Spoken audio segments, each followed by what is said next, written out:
اسلامی السلام علیکم ورحمۃ اللہ وبرکاتہ۔ الحمد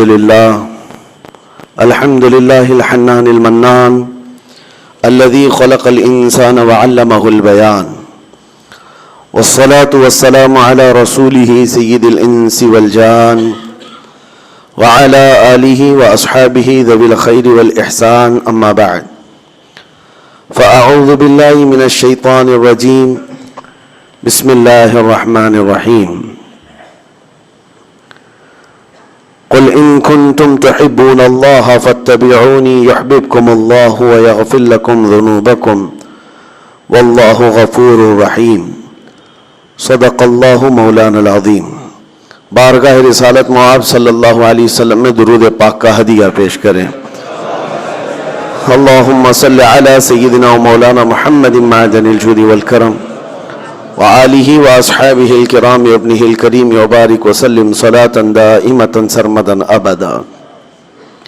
عزیزان گرامی وقار، نبی کریم صلی اللہ تعالی علیہ وسلم کو اللہ تبارک و تعالی نے مبعوث فرمایا وہ عظیم دین دے کر کے جس کے اندر ساری چیزیں موجود ہیں۔ قرآن میں اللہ فرماتا ہے وَلَا رَطَبٍ وَلَا يَابِسٍ إِلَّا فِي كِتَابٍ مُبِينٍ، خشکی کی کوئی چیز یا تری کی کوئی چیز ایسی نہیں ہے جو قرآن میں بیان نہ کی گئی ہو۔ کمپلیٹ دین جس کو کہا جائے وہ صرف اور صرف اسلام ہے، اور قرآن پاک کمپلیٹ کتاب جس کے بارے میں شروعات میں ہی اللہ نے فرمایا ذَلِكَ الْكِتَابُ لَا رَيْبَ فِيهِ، یہ وہ کتاب ہے جس میں شک کی گنجائش ہی نہیں، اور بہترین لا جس کو کہا جائے قانون وہ قرآن پاک ہے۔ وجہ یہ ہے کہ دنیا کا جتنا بھی ٹیلنٹڈ آدمی ہو، ذہین آدمی ہو، ہے تو انسان، بہت ہی اعلیٰ دماغ کا آدمی بھی ہو، جب وہ قانون بنائے گا تو اس کا ذہن جتنی دیر تک چلتا ہے، جتنی دور تک چلتا ہے، اس حساب سے بنائے گا، اس کے زمانے کے حالات دیکھ کر کے بنائے گا۔ انسان لمیٹڈ دماغ رکھتا ہے، چاہے جتنا بھی عالی دماغ ہو، وہ اپنے زمانے میں موجود برائیوں کو روکنے کے لیے قانون بنائے گا، اور اچھائیوں کی طرف لے جانے کے لیے جتنی لمٹ ہو سکتی ہے اس کے قانون بنائے گا۔ لیکن اس انسان کو یہ نہیں معلوم کہ اگلے سالوں میں ہونے والا کیا ہے، اگلے سالوں میں کون سی برائیاں آنے والی ہیں، یہ اس کے دماغ میں نہیں ہے۔ تو دنیا کا کوئی اعلیٰ سے اعلیٰ دماغ رکھنے والا انسان بھی قانون بناتا ہے تو انکمپلیٹ قانون ہوگا۔ قانون وہی سب سے بہتر ہوگا جس نے پوری کائنات کو بنایا ہے۔ اس رحمان کو یہ اچھی خبر ہے کہ کل کیا ہونے والا ہے، قیامت تک کیا ہونا ہے، اور اس کے علاوہ انسان کی باریکیاں، اس کی ضروریات ایسی ہے کہ اس کا بنانے والا ہی بہتر جانتا ہے اس کے لیے کون سی چیز نفع بخش ہے، کون سی چیز نقصان دہ۔ مثال کے طور پر آپ ایسا تو نہیں ہوتا کہ واشنگ مشین خرید رہے ہیں اور پھر اس کے استعمال کرنے کا طریقہ جو ہے آپ جا کر کے موٹر سائیکل کی کمپنی سے پوچھتے ہوں، بائک والی کمپنی سے پوچھتے ہو میری واشنگ مشین چلانے کے گائیڈز آپ دو، رولز آپ دو۔ اس کی فیلڈ الگ ہے، اس کی فیلڈ الگ ہے، اس کا کام الگ ہے، اس کا کام الگ ہے۔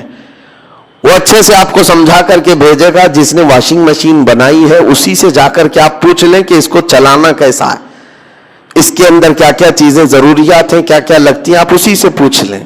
یہ تو دنیا کی ایک معمولی سی مثال میں آپ کے سامنے رکھ رہا ہوں، بلا تشبیہ و بلا تمثیل۔ انسان اس کائنات کا ایک ایسا مظہر ہے اللہ تعالیٰ کا جس کو سمجھتے سمجھتے لوگوں کو صدیاں بیت گئیں، پھر بھی آج تک انسان کو پورا کوئی سمجھ نہیں سکا۔ انسان پر ریسرچ کرنے والے کو ڈاکٹر کہا جاتا ہے۔ آج جو ڈاکٹر ہیں وہ بھی تو محدود ہیں، پہلے جو ہے پورے ڈاکٹر ہوا کرتے تھے، فزیشین جو ہوا کرتے، ابھی تو صرف ایک پارٹ کا ڈاکٹر بنتا ہے، صرف دماغ کا ڈاکٹر الگ ہے، صرف ہارٹ کا ڈاکٹر الگ ہے، صرف رگوں کا ڈاکٹر الگ ہے، نیورو سرجن ہے، صرف کڈنی کا ڈاکٹر الگ ہے، صرف ہڈیوں کے الگ ہیں۔ مطلب یہ ہے کہ انسان کے ایک ایک پارٹ پر محنت کر کر کے وہ ڈاکٹر بنے لیکن پھر بھی کمپلیٹ نہیں ہے. اس کا مطلب یہ ہے کہ انسان کی ضروریات کو ایک آدمی سمجھ نہیں سکتا. اس کے لیے کیا کیا چیزیں ضرورت ہے اور کیا کیا نقصان دہ ہے، کئی لوگوں کے دماغ کو ملا کر کے سمجھنا پڑتا ہے انسان کی ایک طبیعت کو.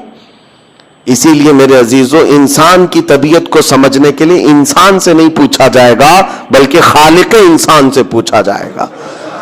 رب ذوالجلال بہتر جانتا ہے اس کی ضروریات کیا ہیں، یہ کس طرح سے چل سکتا ہے. اسی لیے میں نے کہا ہے کہ قرآن پاک ایک کمپلیٹ کتاب ہے اور دین اسلام ایک کمپلیٹ دین ہے، اس لیے کہ یہ اس کا ہے جس نے خود انسان کو پیدا کیا ہے. اور اللہ رب العزت پوری کائنات کی تخلیق اور پورے انسانوں کی تخلیق وہ فرمایا ہے تو بہتر جانتا ہے اس کو کون سی چیز اچھی ہے. اب میں آپ کے سامنے رکھتا ہوں قرآن کیا کہتا ہے. قرآن سب سے پہلی چیز تو یہ کہتا ہے کہ تم میرے رسول کے پیچھے چلو.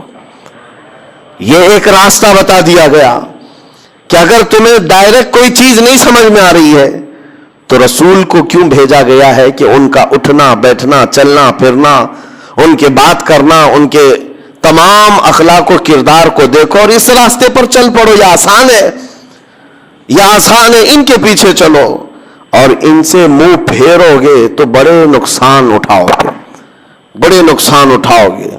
قرآن پاک میں رب تعالیٰ فرماتا ہے فَلْيَحْذَرِ الَّذِينَ يُخَالِفُونَ عَنْ أَمْرِهِ أَن تُصِيبَهُمْ فِتْنَةٌ أَوْ يُصِيبَهُمْ عَذَابٌ أَلِيمٌ.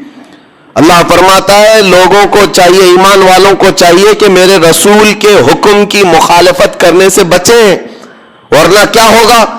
رب فرماتا ہے ان قریب وہ فتنوں میں مبتلا کر دیے جائیں گے یا دردناک عذاب میں گرفتار ہوں گے. حضور کی حکم کی مخالفت کرنے والا دو چیزوں میں مبتلا ہو جاتا ہے، یا تو فتنے میں مبتلا ہو جائے گا یا بڑے عذاب کا شکار ہو جائے گا. ایک بات میں آپ کو بتاتا ہوں تاریخ کی سچائی. احد کے میدان میں جنگ احد جو ہو رہی ہے یہ 3 ہجری میں کفار و مشرکین کی طرف سے لڑی جانے والی ایک بڑی جنگ تھی. جنگ بدر کے بعد جنگ بدر میں 70 کافر مارے گئے تھے، 70 قیدی ہوئے تھے. اس کا بدلہ لینے کے لیے وہ آ گئے تھے مدینے پر چڑھائی کر کے. اور جب وہ مدینے پہنچے تھے، احد مدینے سے 5 کلومیٹر کا فاصلہ ہے. احد کے میدان کی طرف رسول کریم صلی اللہ علیہ وسلم جب چلے تو 700 صحابہ آپ کے ساتھ تھے. اب یہ بڑی آزمائش کا اور امتحان کا وقت تھا. نبی پاک صلی اللہ علیہ وسلم نے سب کی صف بندی کی. ذہن کو حاضر رکھیں میں کیا چیز عرض کرنا چاہتا ہوں. سامنے 2000 کے قریب کافر ہیں اور یہاں 700 مسلمان ہیں.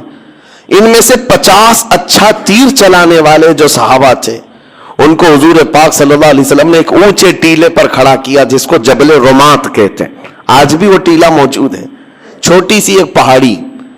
اور اس پر کھڑا کرنے کا مقصد یہ تھا کہ وہ لوکیشن ایسا تھا سامنے سے کوئی بھی آتا تو یہ اوپر کھڑے ہوئے آدمی تیر چلاتے وہ آگے بڑھ نہیں سکتا تھا.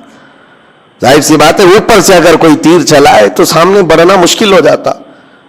نیچے سے اوپر تیر جلدی جاتے نہیں، اوپر سے جلدی آ جاتے ہیں. تو یہ جنگی مہارت کا ایک مظہر تھا. حضور پاک صلی اللہ علیہ وسلم نے 50 تیر انداز صحابہ کو وہاں کھڑا کیا، لیکن ساتھ میں یہ فرمایا تھا جب تک میں نہ کہوں نیچے نہیں آنا. یہ جملہ یاد رکھیں. حضور نے فرمایا جب تک میں نہ کہوں نیچے نہیں اترنا. اب جنگ نیچے چل رہی ہے، دشمن سامنے ہے، مومنین ادھر ہیں، اور لڑائی اس قدر سخت ہوئی کہ مومنین نے ان کو بھاگنے پر مجبور کر دیا. کفار و مشرکین کو غالب آ گئے اور وہ اپنا ساز و سامان سب چھوڑ کر کے بد کے ہوئے جانوروں کی طرح بھاگتے رہے. کون؟ کفار و مشرکین میدان چھوڑ کر بھاگ رہے تھے. اب جیسے ہی انہوں نے میدان خالی کیا تو جو مومنین یہاں پر موجود تھے انہوں نے اعلان کر دیا ہم فتح یاب ہو گئے، فتح ہو گئی. اب مال غنیمت جمع کیا جا رہا تھا. سب جب بھاگ گئے دشمن تو جنگ ختم ہو گئی. اوپر جو صحابہ کھڑے تھے تیر انداز انہوں نے کہا کہ اب چلو اترتے، جنگ ختم ہو گئی. بعض نے کہا نہیں، حضور نے فرمایا جب تک میں نہ کہوں نیچے نہ آنا. وہ صحابہ اکرام میں 2 جماعتیں ہو گئی. بعض صحابہ نے کہا نہیں، حضور کے فرمانے کا مقصد یہ تھا کہ جب تک جنگ نہ ہو جائے تب تک نیچے نہیں آنا، جنگ ختم ہو گئی، جب سارے لوگ مال غنیمت جمع کر رہے ہیں ہم بھی نیچے اترتے ہیں۔ اس بات پر جب صحابہ کرام میں بحث ہوئی تو 40 صحابہ نیچے اتر آئے، تقریباً 40 لوگ نیچے اتر آئے، 10 لوگ وہ کہے کہ نہیں ہم یہیں کھڑے رہیں گے، وہ کھڑے رہ گئے۔ لیکن ہوا یہ کہ بھاگے ہوئے کفار و مشرکین میں خالد بن ولید بھی تھے، اس وقت وہ ایمان لائے ہوئے نہیں تھے، انہوں نے 200 گھڑ سواروں کو ساتھ کیا، انہوں نے دیکھا کہ وہ لوکیشن خالی ہو چکا ہے جو ان کے لیے ڈینجر تھا، وہاں سے اتر گئے لوگ، تو گھوڑے دوڑاتے ہوئے بہت دور سے راؤنڈ مار کر کے پیچھے کی طرف سے آ کر کے 10 صحابہ جو کھڑے تھے ان کو شہید کر دیا۔ پہلے سب سے پہلے ان 10 کو ختم کیا، اور اس کے بعد پھر جو نیچے صحابہ تھے مال غنیمت جمع کر رہے تھے، اچانک حملہ کیا پیچھے سے، کفار و مشرکین پلٹ کر کے اچانک حملہ کیا، یہ سنبھل ہی نہیں پائے، اور جو بھاگے ہوئے تھے وہ بھی پلٹ کر کے آ گئے، ادھر پیچھے سے بھی آگے سے بھی، اس طرح سے پس گئے کہ اسی جنگ کے اندر 70 صحابہ کی شہادت ہوئی، جس میں بڑے بڑے صحابہ تھے، بڑے بڑے صحابہ۔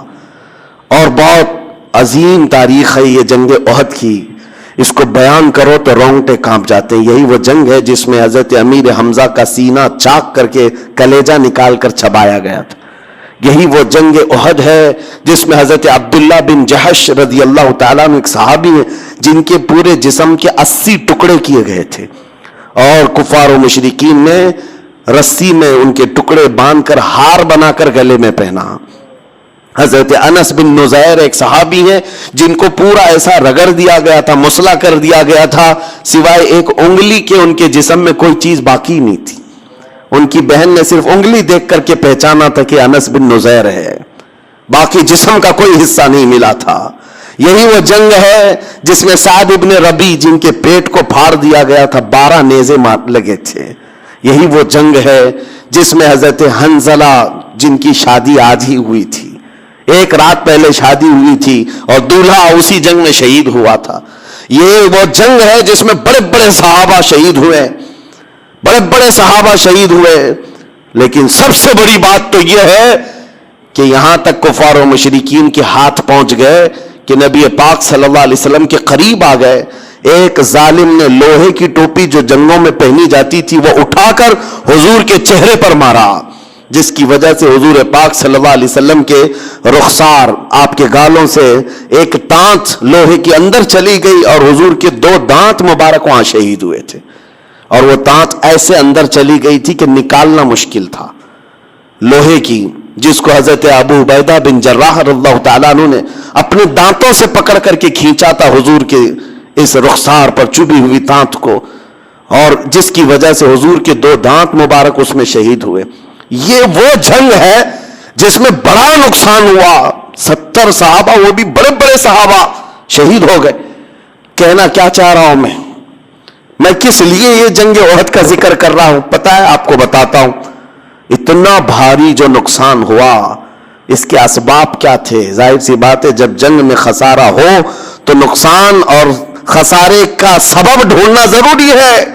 تو مفسرین فرماتے ہیں حضور پاک صلی اللہ تعالی علیہ وسلم کی وہ ایک بات جو حضور نے فرمایا تھا جب تک میں نہ کہوں نیچے نہ آنا، صحابہ کرام نے اس بات کو ترک کیا جس کی وجہ سے 70 صحابہ کی جانیں گئی۔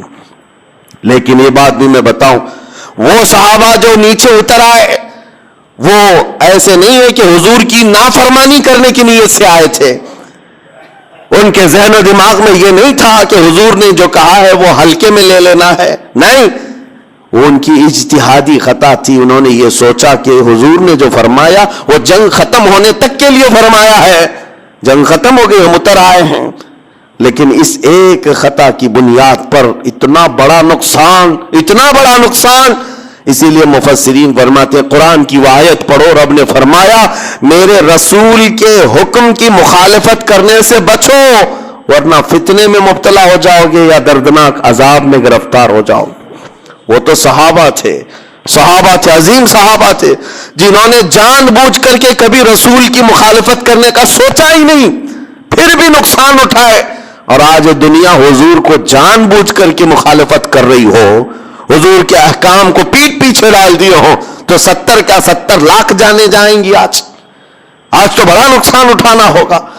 اس بڑے نقصان کا ایک سب سے بڑا سبب یہ ہے رسول پاک کے احکام کی مخالفت، حضور پاک صلی اللہ تعالی علیہ وسلم کے جو شریعت طاہرہ کے احکام ہے اس کو چھوڑ کر کے جانا۔ ایک حدیث میں آپ کو سناؤں تو آپ کو اندازہ ہوگا کہ دین کیا ہے، جس پہ ہم چل رہے وہی دین ہے یا نہیں۔ ہم سب کو سوچنے کی ضرورت ہے۔ ہم ٹوپیاں لگا کر کے ہفتے میں ایک مرتبہ جھک جائیں تو اسی کو دین سمجھتے ہیں ہم، یا صرف کپڑوں کا نام دین ہے، صرف داڑھی کا نام دین ہے؟ اسلام کس کا نام؟ میرے آقا صلی اللہ علیہ وسلم فرماتے ہیں لا یؤمن احدکم حتی یکون ہواہ تبعا لما جئت بہ، تم میں سے اس وقت تک کوئی مومن نہیں بن سکتا جب تک کہ اپنی خواہشات کو میری مرضی کے مطابق نہ کر دے۔ تمہاری اپنی خواہشات حضور کی مرضی کے مطابق جب تک نہیں کرو گے تب تک پورے مومن نہیں بن سکتے۔ اسی لیے تمہیں پوچھنا ہوگا کہ مجھے جینا کس طرح سے ہے، حضور نے جو فرمایا مجھے اسی طرح سے جینا ہے۔ نبی پاک صلی اللہ علیہ وسلم کی جو مرضی ہے اس کے حساب سے چلنے کا نام دین ہے۔ اقبال نے کہا تھا بمصطفیٰ برساں خیش کہ دی ہما اوست، اپنے آپ کو رسول اللہ کے قدموں تک پہنچا دے، یہی دین ہے، یہی دین ہے۔ اپنی خواہشات کو ختم کرنا ہوگا، اور جس کی بنیاد پر آج ہم بہت بڑا نقصان اٹھا رہے ہیں، بہت بڑا نقصان۔ نبی اور رحمت صلی اللہ تعالی علیہ وسلم کے احکام، ان کے اقوال کو ہلکے میں لیتے ہیں آج۔ آپ کو پتہ ہے اس رسول کو اللہ تعالیٰ نے ہمارے درمیان مبعوث فرمایا جو پورے کائنات کے لیے رحمت ہے، اور وہ ایسا عظیم رسول جس کی امت میں پیدا ہونے کے لیے پچھلے نبی دعا کرتے تھے، اس قدر تمہیں قسمت سے اور بہت بڑے نصیب سے نوازا گیا، لیکن ہم نے اس کو ہلکے میں لینا شروع کیا۔ ہم اپنی مرضی سے دین کے اس پر عمل کرتے ہیں۔ آج حالات یہی ہیں، ہم کو جیسا من کرے ویسے ہم جینے کے قائل ہیں، ویسا نہیں جیتے جیسے رسول کی خواہش۔ آپ کو پتہ ہے صدیق اکبر رضی اللہ تعالیٰ عنہ کا ایمان کیا تھا؟ گھر میں موجود ہیں، نماز پڑھ رہے تھے، اچانک رسول کریم صلی اللہ علیہ وسلم تشریف لائے، دروازے سے اندر حضور آئے، اور حضرت ابو بکر صدیق کی نماز ہو چکی تھی، حضور جیسی آئے کھڑے ہو گئے۔ جس کے گھر نبی پاک صلی اللہ علیہ وسلم آئے، اور وہ بھی صدیق اکبر کے گھر، تو خوشیوں سے آپ حضور کے آگے پیچھے ہو رہے تھے۔ نبی پاک صلی اللہ علیہ وسلم سیدھے حجرے میں اندر گئے، وہاں ایک بکسہ رکھا ہوا تھا، چھوٹا سا ایک باکس رکھا ہوا تھا، اس کو کھولا تو اس میں کچھ مال تھا، کچھ رقم تھی۔ نبی پاک صلی اللہ علیہ وسلم نے وہ اٹھایا اور کہا ابو بکر یہ میں فلاں کام کے استعمال کے لیے لے جا رہا ہوں، یہ نہیں کہ اجازت ہے، لے جا رہا ہوں۔ صدیق اکبر کی آنکھوں میں آنسو آئے، کہا یا رسول اللہ رب کا شکر ہے، ابھی میں نے یہی دعا کیا تھا کہ مولا مجھے اتنی قسمت سے نواز دے کہ تیرا رسول میرا مال اپنا سمجھنے لگ جائے، میرا اپنا کچھ نہیں ہے۔ صدیق اکبر کہتے ہیں میری دعا قبول ہو گئی، آپ تشریف لائے، میں مال تو دینا چاہتا تھا، سب کچھ وقف کرنا چاہتا ہوں دین کے لیے، لیکن خواہش یہ ہے کہ سنا یہ گیا ہے کہ دینے والے کا ہاتھ اوپر ہوتا ہے، لینے والے کا ہاتھ نیچے ہوتا ہے۔ ابو بکر صدیق کہتے ہیں میں یہ بھی نہیں چاہتا کہ میرے نبی کا ہاتھ نیچے آئے، میرے مال کو رسول اپنا مال سمجھ کر خیرات کرے۔ ان کی اپنی خواہشات نہیں تھیں، انہوں نے دین کو، اپنے مال کو یہ نہیں بنایا تھا کہ میں جیسا چاہوں گا ویسا دین چلے گا، نہیں، میرے مصطفیٰ جیسا چاہے ویسا دین چلے۔ آج اپنے آپ کو وقف کرو حضور کی طرح، اپنی خواہشات کا قتل ضروری ہے، جب تک ہم نہیں مارتے بہت بڑے نقصانات اٹھائیں گے بعد میں۔ آج جو پوری دنیا میں ہم نقصانات دیکھ رہے ہیں، ہزاروں کا قتل، ہزاروں کو مارنا، اس سب کا ایک کارن ہے، ایک سبب جو کھلا ہوا ہے کہ قوم مسلم اپنے نبی کے طریقے پر چلنا نہیں چاہتی، تو پھر کس رحمت کے انتظار میں؟ وہ صحابہ جو دعا کرتے تھے پتہ ہے آپ کو، حضور کے ساتھ جاتے تھے۔ آج یہاں بیٹھ کر کے ہم دعا کرتے ہیں فلسطین پر رحم فرما، غزہ پر رحم فرما، ہم تو میدان میں اترے ہی نہیں، ہم جنگ کے میدان کی بات نہیں کر رہا ہوں. کاش حضور کی سنتوں کو زندہ کرنے والا ہر جوان نکل جاتا. میری اپنی خواہشیں نہیں, میں نبی کی شریعت پر چلوں, نبی کی خواہش پر چلوں. پھر دعا کرتا کہ مولا میں تو آگے آ گیا, اب رحمت بھیجنا تیرا کام. وہ صحابہ تھے, چاہتے تو مدینے میں بیٹھ کر کے دعا کر لیتے, حضور کا دامن پکڑ کر کے کہ مولا جو بدر میں آ رہے ہیں کافر سب کو ہلاک کر دے. وہ صحابہ تھے, اس میں صدیق اکبر ہیں, فاروق اعظم ہیں, عثمان غنی ہے, حیدر کرار ہیں, بڑے بڑے صحابہ ہیں. حضور پاک صلی اللہ علیہ وسلم مدینہ طیبہ میں موجود ہیں. یہ سب صحابہ دعا کر دیتے. وہاں تک چل کے کیوں گئے؟ 160 کلومیٹر دور تک چل کر کے گئے. پتا ہے اس میں سے ایک جنگ ہے جس کے بارے میں حضرت ابو ہریرہ فرماتے ہیں, جب ہم چل کر کے گئے تھے تو پیروں میں سب کپڑے باندھے ہوئے تھے, کپڑے پھاڑ پھاڑ کر کے پیروں میں, چپل کسی کے نہیں. پوچھا گیا کہ کیوں کپڑے باندھتے تھے؟ کہتے ہیں کہ پہاڑی راستہ تھا, چل چل کر کے ایک صحابی کے بھی ناخن باقی نہیں تھے, سب کے ناخن ٹوٹے ہوئے تھے, سب کے ناخن ٹوٹے ہوئے, اور کپڑے باندھ کر کے یہ لوگ چلتے تھے. 160 کلومیٹر دور, گرمیاں نہیں دیکھی, ٹھنڈیاں نہیں دیکھی, حضور کے پیچھے چل پڑے. اور جب بدر کے میدان میں آئے تو حضور پاک صلی اللہ تعالی علیہ وسلم نے پوچھا بھی تھا, جس کو جانا ہے وہ جا سکتا ہے, واپس جو مدینہ جانا چاہے وہ جا سکتا ہے. اس میں انصار صحابہ جو مدینے سے چل کر کے آئے تھے. اچھا ایک بات یہ بھی بتا دوں, جنگ بدر کیوں ہوئی؟ مسئلہ تو تھا کہ جو صحابہ مکہ سے ہجرت کر کے آئے تھے, کفار و مشرکین ان کا مال لوٹ چکے تھے مکہ میں.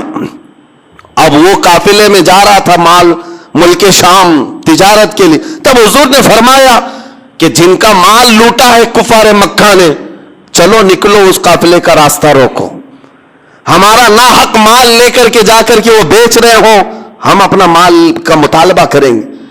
تو یہاں بات سمجھ میں آتی ہے کہ جو مکہ سے ہجرت کر کے آئے تھے صحابہ, جن کا مال لوٹا گیا تھا, وہ اگر جنگ میں جاتے تو سمجھ میں آتی بات. لیکن یہ انصار صحابہ جو مدینے میں پیدا ہوئے, مدینے میں ان کا گھر ہے, وہ کیوں حضور کے ساتھ جا رہے ہیں؟ ان کا کیا تھا؟ نہیں, بس فرمان رسول ہے تو پھر دیکھنا نہیں. ان کے اپنے کیا ذاتی مقاصد تھے, نکل کر کے آئے. اور جب وہاں بدر کے میدان میں پہنچتے ہیں, حضور نے فرمایا جو جانا چاہے جا سکتا ہے واپس. بڑی تکلیفوں کا سفر کیا تم نے. وہ صحابہ کیا کہتے ہیں؟ حضرت مقداد بن اسود ایک صحابی کھڑے ہوتے, کہتے ہیں یا رسول اللہ, ہم بنی اسرائیل نہیں ہیں, موسیٰ علیہ السلام کی قوم نہیں ہے جنہوں نے کہا تھا اے موسیٰ آپ اور آپ کا خدا جا کر قوم جبارین سے مقابلہ کرو, ہم بیٹھ کر دیکھیں گے. اے رسول پاک, ہم بنی اسرائیل نہیں, امت محمدیہ ہیں. میرے آقا آپ تو مدینے سے بدر تک ہمیں لے آئے, مدینے سے یمن تک بھی لے جاتے تو ہم میں سے کوئی پیچھے مڑ کر نہیں دیکھتا. یہ دین, یہ ہے, یہ دین ہے. مٹا دو اپنی ہستی کو اگر کچھ مرتبہ چاہو, حضور پاک کے قدموں میں آ جاؤ اور اپنی خواہشات نہ ہو. جنگ خندق کے بعد جو معاملات ہوئے تھے, جنگ خندق سنا ہوگا آپ نے, تفصیل سے میں کبھی سناؤں گا. 1 مہینہ تو خندق کھودنے میں لگ گئی تھی مدینے کے باہر, جس میں خود رسول پاک اپنے ہاتھ میں کدال لے کر کھودتے رہے. اور یہی وہ جنگ ہے خندق جس میں حضور نے اپنے پیٹ پر پتھر باندھے تھے. بھوک کی شدت ایسی تھی صحابہ کو, مہینہ بھر خندق کھودتے رہے. وہ خندق کیوں کھودی گئی تھی کہ جب دشمن آئیں گے تو وہ تیز دوڑنے والا گھوڑا بھی یہ خندق عبور کر کے مدینے کی طرف نہ آئے, جنگ ادھر کی ادھر ہی رہے, اس لیے خندق کھودی گئی تھی. خندق کھودی, پھر آئے دشمن پورے پڑاؤ کیے 12,000 کی تعداد میں. اور جنگ ایسی نہیں ہے کہ 1 دن 2 دن, بلکہ وہ جنگ بھی مہینے بھر تک تھی. وہ لوگ پڑاؤ ڈال کر رکھے تھے.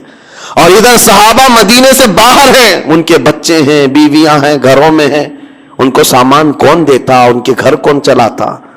اور پلس یہ ہے کہ کھانے پینے کی کوئی چیز نہیں ان کے پاس. جنگ خندق کے موقع پر ایسا تھا, 1 کھجور 10 صحابہ کھایا کرتے, 1 کھجور. اور دن بھر اسی طرح رسول پاک صلی اللہ علیہ وسلم کے ساتھ کھڑے تھے, یہاں تک کہ دشمنوں کی فوج میں گوشت بھونا جا رہا ہے, روٹیاں پکائی جا رہی ہیں, سالن کی خوشبوئیں آ رہی ہیں. لیکن مجال ہے. ایک روایت مجھے بتا دو کہ رسول پاک کے صحابہ نے کبھی ان کے کھانے کو دیکھ کر کے یہ سوچا ہو ادھر کی پارٹی میں جائیں گے کچھ کھانا مل جائے گا, روٹی بوٹی مل جائے گی.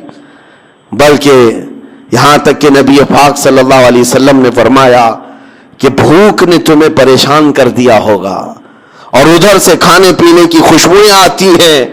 صحابہ نے کہا یا رسول اللہ جب کبھی اس طرح بھوک پریشان کرتی ہم آپ کے چہرے کو دیکھ لیتے ہیں. وہ اپنی تمام تکالیف کو بھول جاتے تھے, صرف نبی ہمارے ساتھ ہے, رسول پاک ہمارے ساتھ ہے. اس جنگ کے بارے میں عرض کرتا ہوں میرے عزیزوں, بڑا امتحان تھا یہ, بڑا امتحان. میں کیوں کہہ رہا ہوں یہ باتیں؟ اس لیے کہ مدد اللہ کی ان کے ساتھ اس لیے آتی تھی کہ وہ حضور کے ساتھ چلتے تھے, حضور کے ساتھ آگے بڑھتے تھے, تب اللہ کی مدد آتی. تم یہاں بیٹھ کر کے دعائیں کرتے ہو, سنت پر عمل کرنا نہیں ہے, دین پر عمل کرنا نہیں ہے, نہ حضور پاک کی شریعت کا خیال کرنا ہے, گھر میں بیٹھ کر کے گڑ گڑانے سے کیا ہوگا؟ وہ صحابہ کیا کیفیت تھی. خندق کی جنگ ختم ہو گئی, مہینے بھر 2 مہینے بھر کے بعد صحابہ مدینے کی طرف لوٹ رہے ہیں, زخمی حالت میں ہیں, سب زخمی تھے. کسی کے تیر لگا, حضرت سعد بن معاذ, حضرت سعد رضی اللہ تعالیٰ ایک صحابی انصار میں سے, ان کے رگ کٹ گئی تھی تو خون رکتا ہی نہیں تھا, یہاں تک کہ حضور صلی اللہ علیہ وسلم نے ان کے ہاتھ کو پکڑا تو حضور کا پورا جسم خون سے بھر گیا. حضرت سعد اس طرح کے زخمی صحابہ تھے. جب چل کر مدینے کی طرف آ رہے تھے, بیچ راستے میں, مدینے نہیں پہنچے, جبرائیل امین علیہ السلام آئے. عرض کیا یا رسول اللہ, رب تبارک و تعالیٰ کی منشا یہ ہے یہیں سے آپ قبیلہ بنو نذیر کے مقابلے میں جنگ کے لیے نکل جائیں. اتنے بڑے جنگ کے بعد آ رہے صحابہ, مدینہ قریب ہے, اور بیچ میں جبرائیل امین آئے, رسول رحمت صلی اللہ علیہ وسلم. وہ یقیناً رفیق ہیں, شفیق ہیں, جن کے بارے میں قرآن کہتا عزیز علیہ ما عنتم حریص علیکم بالمؤمنین رؤوف الرحیم. تمہارا تکلیف میں پڑنا اس رسول کو دیکھا نہیں جاتا, وہ نہایت ہی رحم دل ہے.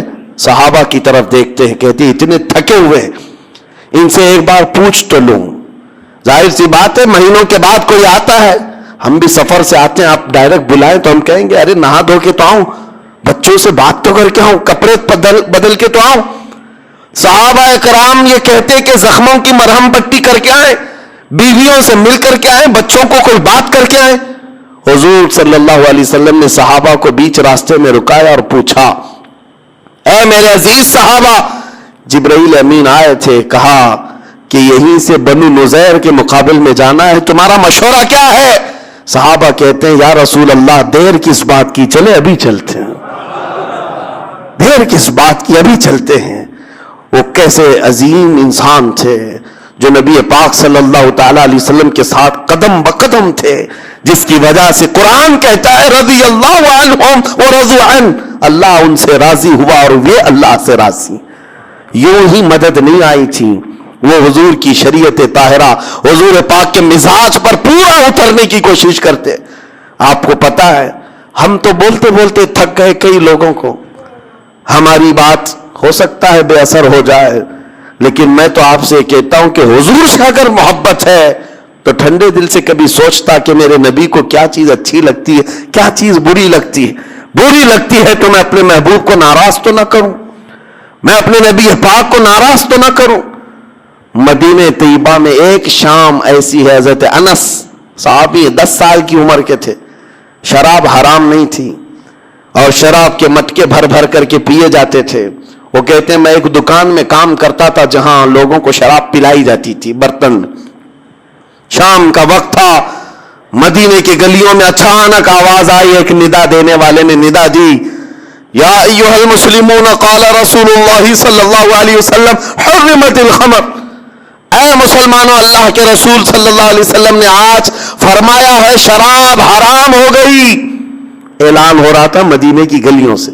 حضرت انس کہتے میرے ہاتھ میں شراب کا مٹکا تھا, نیچے گر گیا, اور جتنے لوگ بیٹھے ہوئے تھے کوئی منہ تک لگایا تھا تو وہیں سے اس نے پٹک دیا, ایک قطرہ بھی ہونٹ کو لگنے نہیں دیا. کسی نے آدھا پیا تو وہاں چھوڑ دیا. یہ نہیں ہے کہ دیکھیں آج کا آج پی لیں گے، بعد میں دیکھیں گے، کل سے توبہ کر لیں گے، شام سے نیک بن جائیں گے. یا پھر معلوم تو کر لیں یہ اعلان کرنے والا صحیح میں کر رہا ہے یا حضور سے بات تو کر کے دیکھیں. نہیں، ان کا مزاج یہ تھا. صحابہ کی بات آئی ہے رسول اللہ کی، بات آئی ہے نبی پاک کی، اس کے بعد ہمارا مزاج نہیں چلے گا. اب چلے گا تو رسول اللہ کی بات ہی ہوگی.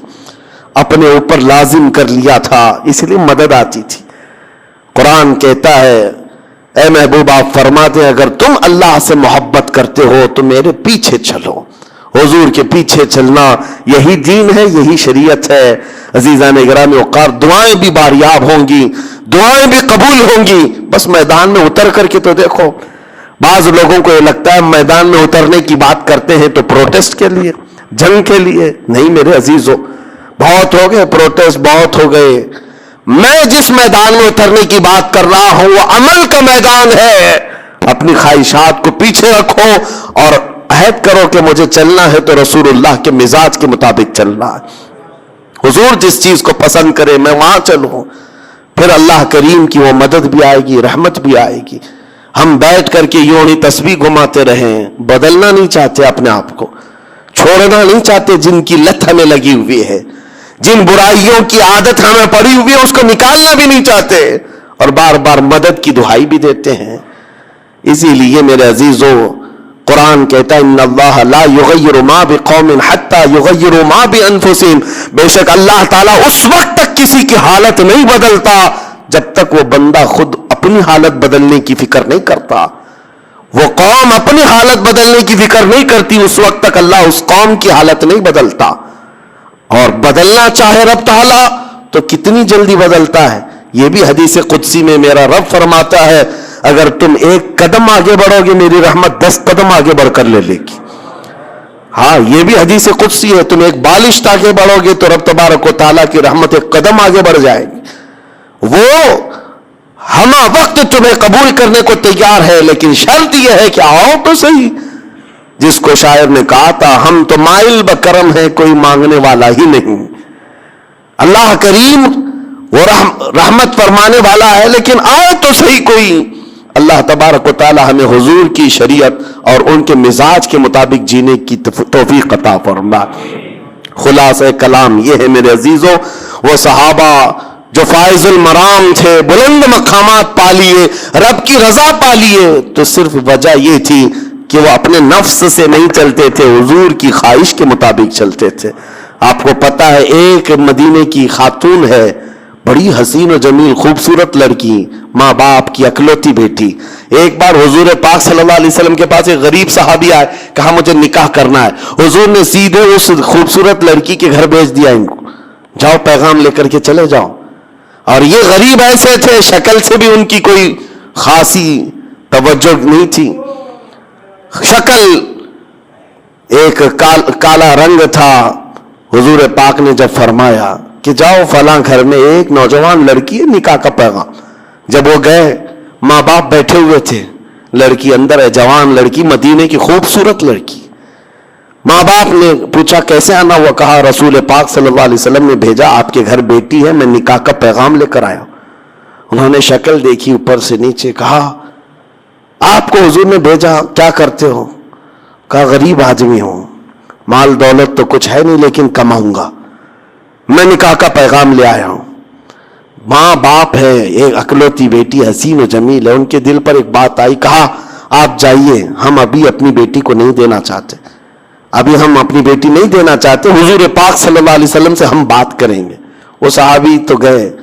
ان کا تو کہنا یہ تھا کہ روز میں جہاں پر بھی جاتا تھا ہر جگہ لوگ ریجیکٹ کرتے تھے، میرے لیے کوئی نئی بات نہیں تھی. وہ پلٹ کر حضور کی بارگاہ میں چلے آئے. لیکن اندر جو خاتون تھی، لڑکی حسین و جمیل شہزادی، باہر نکل آئی. ماں باپ سے پوچھا یا ابا جان کون آیا تھا؟ کہا فلاں آیا تھا. کہا کیا لے کر کے؟ کہا کہ حضور نے فرمایا کہ تیرے نکاح کا پیغام لے کر آیا. آپ نے کیا کہا؟ ہم نے اسے واپس کر دیا. اس لڑکی کی چیخ نکل گئی. کہا کہ آپ نے ایک عذاب کو دعوت دی، آپ نے عذاب کو دعوت دی گھر پر، رسول پاک نے بھیجا اور آپ نے اس کو منع کر دیا. کہا بیٹی وہ تیرے برابر کا نظر نہیں آ رہا تھا، نہ وہ مال میں ہے نہ شکل میں ہے۔ خاتون نے کہا بابا آپ نے اس کو دیکھا، بھیجنے والے کو کیوں نہیں دیکھا؟ جس نے بھیجا اس کو کیوں نہیں دیکھا؟ باپ کے دل پر بات لگ گئی کہ میری بیٹی نے مجھے کیا کہا۔ دوڑتے ہوئے آئے، بارگاہ مصطفیٰ میں کہا، وہ صحابی جو پہلے آئے تھے ابھی سنا ہی رہے تھے کہ مجھے ریجیکٹ کر کے بھیج دیا ہے اس صحابی نے، وہ بیٹی نہیں دینے والے۔ حضور پاک ان کی سنی رہے تھے، یہ دوڑتے ہوئے بیٹی کے باپ آ گئے، کہا معاف کریں سرکار، خطا ہو گئی، معاف کریں، آپ نے بھیجا، میں نے تاخیر کی، مجھے منظور ہے، میری بیٹی کو بھی منظور ہے، جب آپ فرمائیں نکاح قبول ہے، نکاح منظور ہے۔ اتنی تاخیر بھی صحابہ برداشت نہیں کرتے اگر حضور کا حکم آ گیا ہے، پھر نفس نہیں، اپنی خواہش نہیں۔ عزیزان گرامی وقار، حضور صلی اللہ علیہ وسلم نے نکاح تو کر دیا مسجد میں، لیکن پتہ ہے اسی رات کو جنگ کے لیے نکلنا تھا۔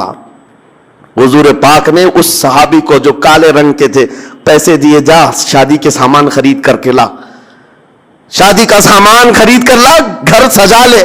وہ گئے خوشیوں سے کہ نبی پاک نے پیسے دیے، مال دیا ہے، بازار میں گئے، لیکن ڈھنڈورچی کی آواز سنی کہ رسول پاک صحابہ کے ساتھ میدان جنگ میں جا رہے ہیں۔ یہ غریب تھے، شادی کا سامان کیا خریدتے، سب جنگ کا سامان خرید لی، ہتھیار خرید لیے، وہ لوہے کی زرہ خرید لی، لوہے کی ٹوپی خرید لی، گھوڑا خرید لیا، سب کچھ پیسے اسی میں لٹا دی، اور پھر پورے تیار ہو کر صبح کے وقت میدان جنگ میں حاضر آ گئے، اور کوئی نہیں پہچان رہا تھا انہیں، کوئی نہیں پہچان رہا تھا، اور دوپہر تک یہ گھمسان کی جنگ میں تھے۔ حضور نے دور سے دیکھ کر صحابہ سے پوچھا یہ کون جوان ہے، ہم میں سے تو دکھتا نہیں۔